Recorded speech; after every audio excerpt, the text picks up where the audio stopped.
रूपं पंच इन्द्रियतारकम् शिवाभरणं घोररूपं पंच इन्द्रियतारकम्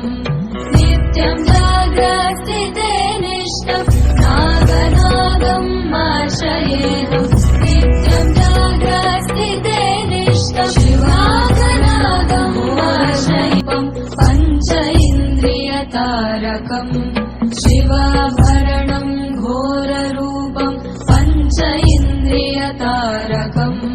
नित्यं जाग्रत्स्थिते निष्ठं नागनागम् आश्रयेऽहम्